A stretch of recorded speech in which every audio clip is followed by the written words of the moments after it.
Hello, welcome to Material Science Lecture. We are now in Module 8 and we're going to still talk about iron-carbon alloy. However, the amount of carbon inside this alloy is going to be a little bit higher than the one that we learned in Module 7 when we talk about steel. So when the amount of carbon is a little bit higher, we call them cast iron. So there are reasons why we call them as cast iron, and we are going to look into it in much detail in this module.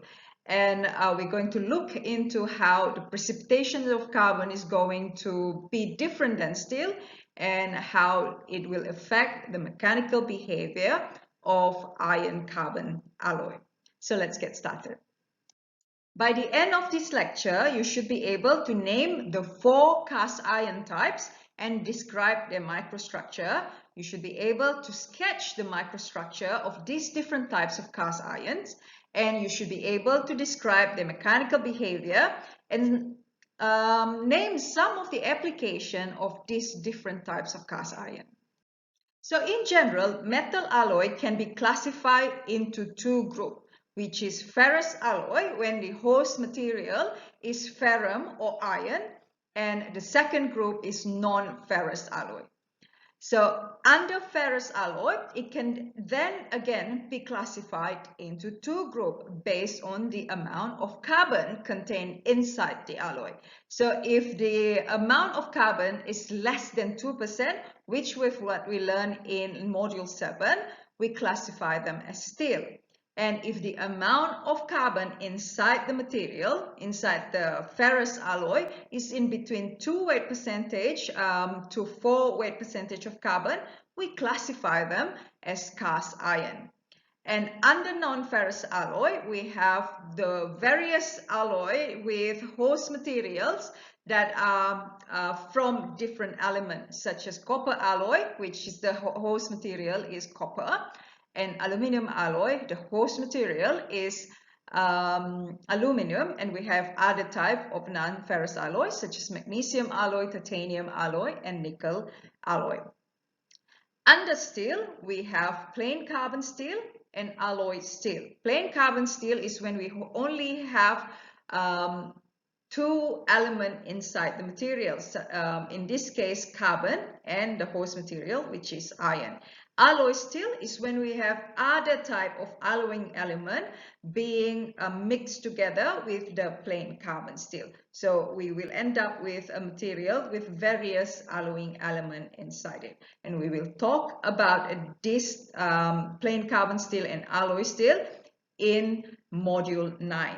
In this module, Module 8, we will focus only on cast iron, in which the iron alloy, the iron-carbon alloy, contain the amount of carbon between 2 weight percentage of carbon to 4 weight percentage of carbon. So metal alloy can be shaped into its final product via various techniques. So in Module 4, where we learn about solidification of metal, we learned that solidification happens inside the mold, where the semi-finished product is an ingot. So this ingot can then be shaped via various techniques that we learn in Module 4, Lesson 3, such as bending, rolling, extrusion, forging. So this technique using plastic deformation to shape the material into its final product. So when the material is ductile enough, we can use this kind of technique to shape the material into its final product. So there's another technique that we call as casting technique. So casting technique is when we allow the material to cool down inside a mold that has the shape of its final product. So I have this short video clip showing how metal casting being done.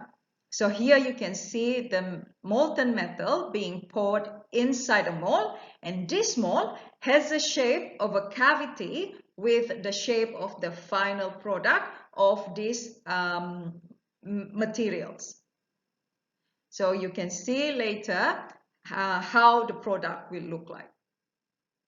So the metal is being allowed to solidify inside this mold, and then after it's being cooled down, and solidify, they take it out from the mold. So here you can see that the shape of this metal is the shape of its intended usage. So it has the shape of its final product. So after this, after just a little bit of trimming and cutting, they can use it straight away. They don't need to shape it again using plastic deformation. So normally when the material is ductile or is brittle, they need to use this kind of technique to shape it into its final product. So cast iron, as their name implies, are intended to be cast into their final shape. Instead of steel, when we learn about steel in Module 7, they're normally being shaped into their final product through plastic deformation or cold or hot work, such as rolling, forging, drawing, or bending. So the reason why is because the amount of carbon inside cast iron. So cast iron contains 2 to 4 weight percentage of carbon and 1 to 3 weight percentage of carbon. This makes them quite brittle if we compare to steel. So in order for us to shape it, if we try to shape it using plastic deformation, they will break straight away. So instead of plastic deformation, we cast them. And other alloying element can also be present to give various other properties to this material. So if we look at the phase diagram of iron carbon, the transformation from liquid to solid and also the solid state transformation can be described within this region where the amount of carbon is between 2 to 4 weight percentage. So through this phase diagram, we can observe that the solidification product of steel and cast iron are quite different. So from this phase diagram, you can see that steel initially crystallized as solid solution, while cast iron solidify as crystal mixture. So if we look at, for example, this steel with this composition, as the temperature drop, the solidification will begin at this point. And as the temperature drops, all of the liquid will transform into austenite. Whereas for cast iron, as the temperature drops, for this particular composition, it will start to solidify here, and it will first solidify as austenite. And as the temperature keeps dropping, when it touches this line here, two types of crystal will be formed, which is in this case, cementite and austenite. So their solidification products are different. At room temperature, steel has a politic microstructure, whereas for cast iron, it has the lead-butyric base microstructure, which is formed at the eutectic composition. So for steel, the solid state transformation happens here. That will cause the product of at room temperature. So this is a eutectoid point, what we call as eutectoid point. Whereas for cast iron, it happened at the eutectic transformation. So the eutectic transformation has a composition of 4.3 weight percentage of carbon.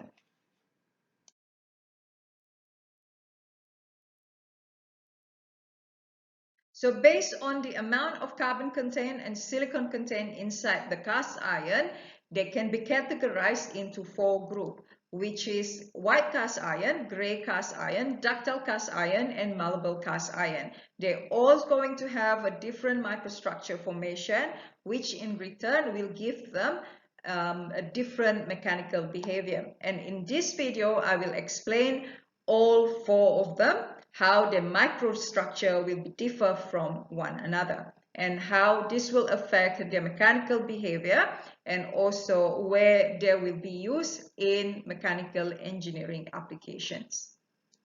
So white cast iron contains between 1.8 to 3.6 weight percentage of carbon, and it has low silicon content. So with white cast iron, it solidifies in rapid cooling rate, and the carbon will precipitate as cementite. So due to the presence of low silicon content, the precipitation of carbon will be in the form of cementite. And when we observe this material, when it fractures and we observe it under the microscope, the fracture surface will have white color due to the presence of cementite. So this is why we call this material as white cast iron, because the fracture surface will give a bright white color. Now let's have a look at the phase transformation during solidification of white cast iron. If we pull back our phase diagram, so this is the region where cast iron will solidify. So here, if we, let's say, have in our molten metal about 2.3 weight percentage of carbon, and we have some amount of silicon inside it, so very low amount of silicon, and we cool it in rapid cooling. So how is the transformation happen? So the first crystal that will be formed is when it touches this liquidous line here. So the first crystal that will be formed is pro-eutectic austenite. So this austenite will be in the form of dendritic formation because of the rapid cooling rate. So if you did not remember this, go back to module 4 where I have explained about dendritic formation during solidification. So as the temperature drops, this dendritic austenite, the pro-eutectic austenite, will become bigger and bigger. And as it touches this eutectic line here, the remaining liquid will start to transform into eutectic austenite and cementite. So the remaining liquid, this remaining liquid will start to transform into two solids straight away at 1148 degrees Celsius. So this reaction is eutectic reaction. Eutectic reaction is when we have one liquid transform into two type of solid. And this happens from liquid to solid. So this is liquid to solid transformation. And we know that iron has allotropy. As the temperature keeps dropping and dropping, the austenite will transform into perlite. So the same as steel. So austenite is not stable at room temperature. The iron in this form is not going to be stable at room temperature. So it will now start to transform into alpha ferrite. And the excessive amount of carbon will precipitate out of the FCC crystal structure to form cementite in the form of perlite. So they will have that layered cake microstructure. So that's how the formation of white cast iron happened.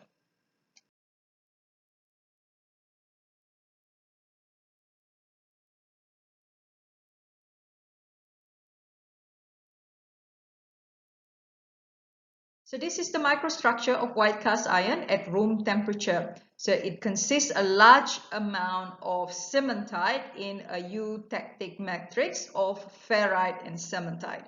So here you can observe that the white color here is the cementite microstructure, with the darker region consists of politic microstructure. So the politic microstructure, as we have learned before, consists of ferrite and cementite in a layer microstructure. So as you can see, the amount of cementite is quite large for white cast iron. So this makes them brittle. So always when it fractures, it will fracture at the surface of the cementite because of the nature of cementite, which is quite brittle. So even though the large amount of cementite inside white cast iron causing them to be brittle, there are also some advantages of having this large amount of cementite, which mean that these materials will be hard. So white cast iron are often used for their excellent resistance to wear and abrasion. So applications such as a liner for a cement mixer or ball miller often use this material as the liner.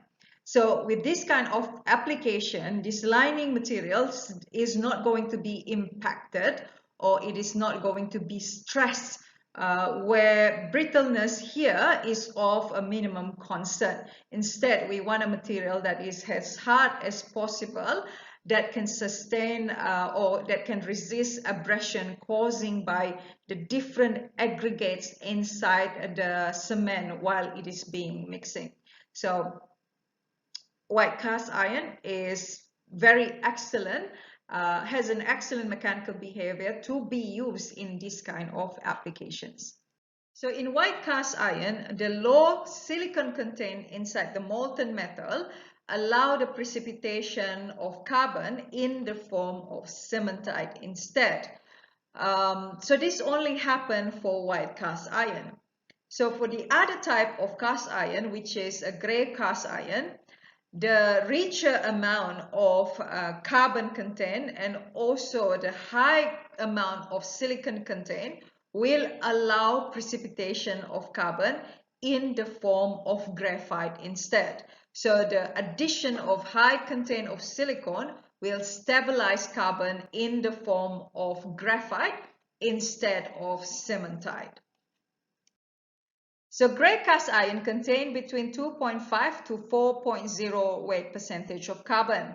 It is formed when the carbon in the alloy exceeds the amount that can be dissolved in the austenite, which is the FCC crystal structure, and precipitates as graphite flakes instead of cementite. When a piece of gray cast iron fractured, the fracture surface, if you observe it under the microscope, it will appear in gray color because of the exposed graphite. So this is where the name gray cast iron comes from. Now let's have a look at the phase transformation of during solidification of gray cast iron. So we'll have a look at the same amount of carbon as the one we've discussed for white cast iron, but now we have higher content of silicon. So we have 2.3 weight percentage of carbon, but the silicon is much higher. All right, so as you can see here, the phase diagram is being shifted. So instead of the red one, where the transformation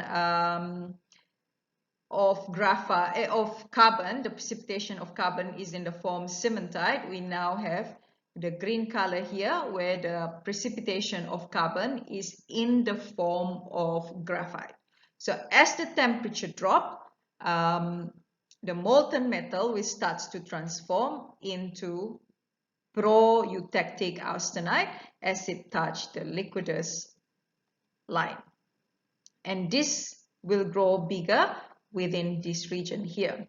And as it touches the eutectic temperature here, the remaining liquid will now have the composition of eutectic composition, and it will isothermally transform into eutectic microstructure, which in this case is austenite and graphite. So this transformation will happen at this constant temperature.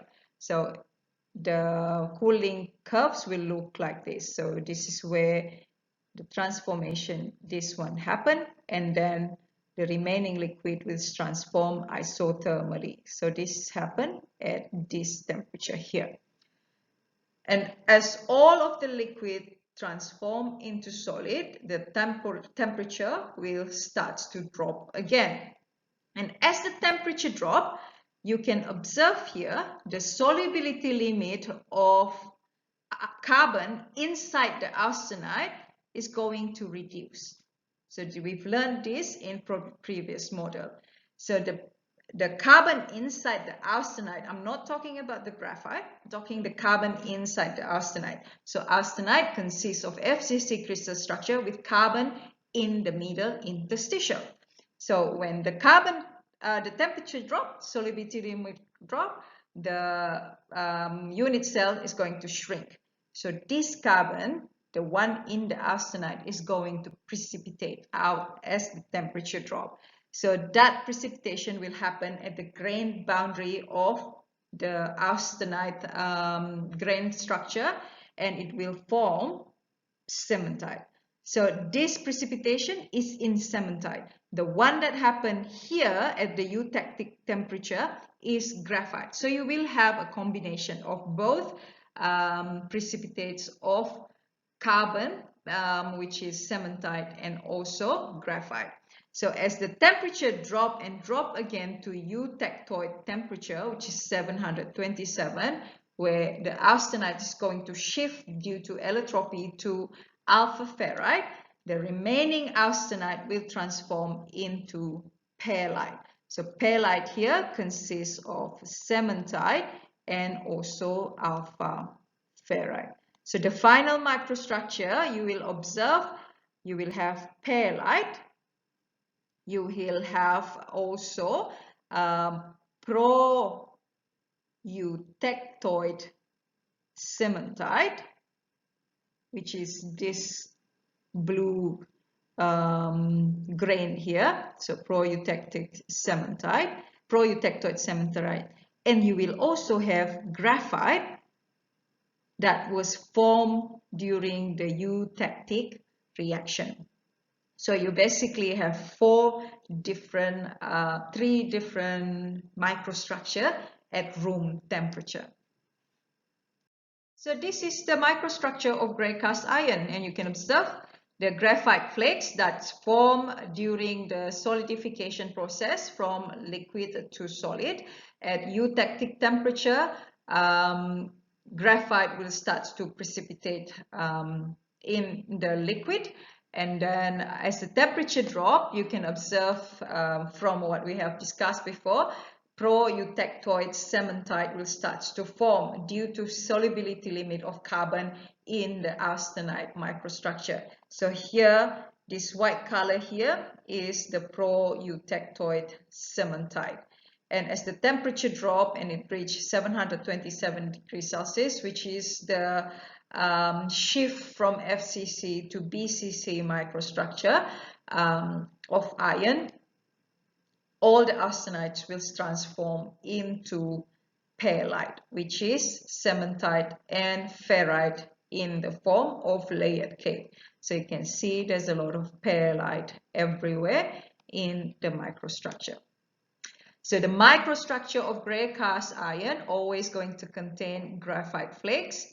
And if you use moderate cooling rate, you will form pelitic gray cast iron. So you will have a lot more pelitic structure, microstructure in your microstructure.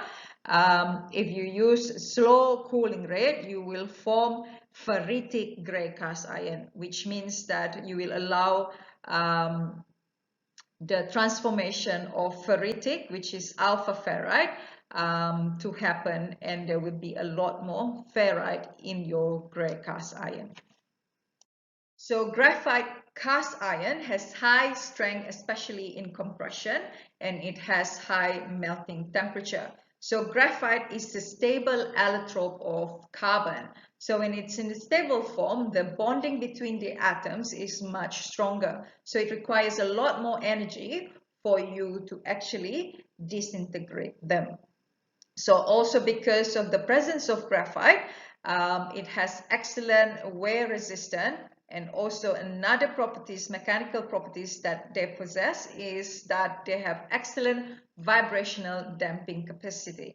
So because of this, they are often being used as engine cylinder block.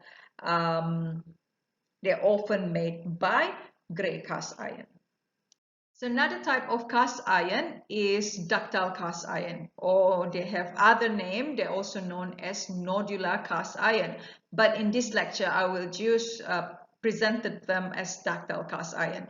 They have the same composition as gray cast iron in respect to carbon and silicon content. However, when they are still in the molten metal, other element is added. So this small amount of magnesium or cerium being added into the molten metal, and it allowed to solidify. So when solidification happens, the graphite will still form, but instead of flake formation, it will form a sphere-like or nodules shape of graphite.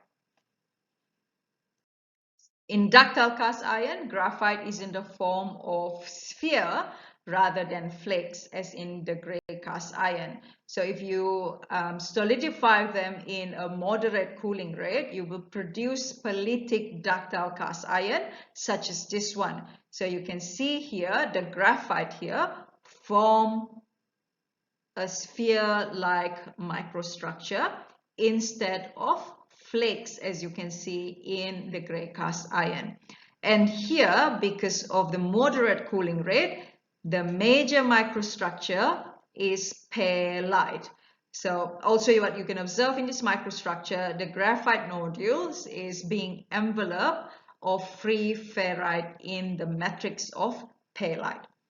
And if you use slow cooling rate instead, you will form a lot more ferrite in this ductile cast iron. So because of the formation of graphite in a sphere-like form, this material has a better ductility if we compare to gray cast iron. So in gray cast iron, we know that the formation of the graphite in the form of flakes, and it has all of these flakes as a sharp corner. So when stress being applied, stress will be concentrated at this edge here, as what we have learned in Module 5. So since we avoid the formation of graphite in this form for ductile cast iron, we have produced materials with a better ductility. So the mechanical behavior of ductile cast iron is that it has good fluidity, it has a better castability, and it has excellent machinability. And also because of the formation of graphite, it has a good wear resistance. And also because of the sphere-like graphite, it has high strength, toughness, and also ductility. So this materials has a better mechanical properties if we compare to gray cast iron. So one example of its application is as a pipe material. So ductile iron pipe is made of a ductile cast iron, and this pipe normally being used for drinking water transmission and distribution. And finally, we have malleable cast iron. So malleable cast iron has carbon and silicon contents in the range of 2 to 2.6 and 1.1 to 1.6% respectively. So malleable cast iron is actually a product of heat treatment of cold white cast iron.